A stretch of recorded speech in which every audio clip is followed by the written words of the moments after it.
વિશેષણ છે પ્રાચીન શ્રુતોદ્ધારક. જેમ જેમ એમનો પર્યાય વધતો હતો, જેમ જેમ એમની ઉંમર વધતી હતી, હકીકતમાં જેમ ઉંમર વધતી જાય એમ બળ અને ઉત્સાહ ઓછું થતું જાય.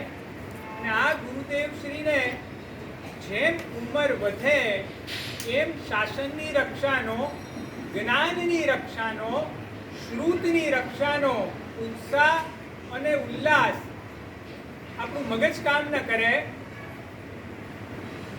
મોટા મોટા પ્રભાવક શાસન પ્રભાવક કાર્યોની શૃંખલાઓ એ સમયમાં જો કોઈએ કરી હોય તો પૂજ્યપાદ શ્રી ખંભાતનો મેરુવત્સવ હોય, 108 દીક્ષાર્થીનો વરઘોડો હોય, બહુ મોટા મોટા એ વખતે ચોપાટીમાં 108 દીક્ષાર્થીનો વરઘોડો, ચોપાટીમાં 60,000 માણસનું સ્વામી વાત્સલ્ય.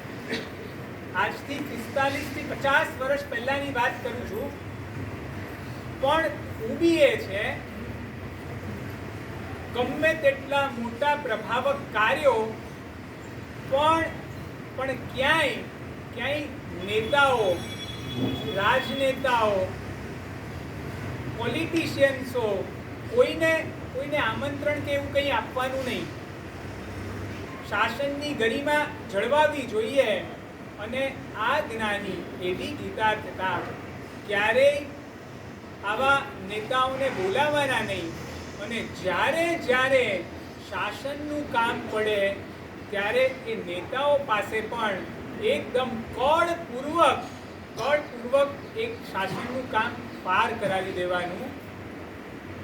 અમદાવાદની અંદર મારા ગુરુદેવ કલ્યાણપુરી સુરેશ્વરજી મહારાજનું બાયપાસનું ઓપરેશન થયું.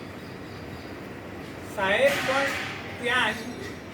અને સમાચાર મળ્યા બાજુમાં 1/2 કિલોમીટરની ના અંતરે શેલ્બી હોસ્પિટલ, રાજસ્થાનના હોમ મિનિસ્ટર ગુલાબચંદ કટારિયા, જે જન્મે જૈન સ્થાનકવાસી સંપ્રદાયના, એમનું ની રિપ્લેસમેન્ટનું ઓપરેશન છે.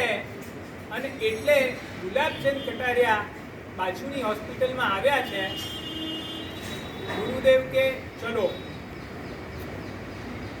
સાહેબ, આપણે એમને મંગલિક સંભળાવવા જવાનું છે.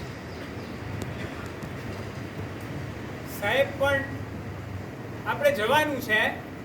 અને પહોંચ્યા શેલ્બી હોસ્પિટલમાં. ગુલાબચંદ કટારિયા અમદાવાદની અંદર પોતે ઢાંકણીનું રિપ્લેસમેન્ટ માટે આવ્યા હતા, ની રિપ્લેસમેન્ટ માટે. અને મહાત્મા આવ્યા, સમાચાર આપ્યા, ગળગળા થઈ ગયા. બાઉજી આપ અહીંયા અમને મંગલિક સંભળાવવા, તમને આરાધના કરાવવા.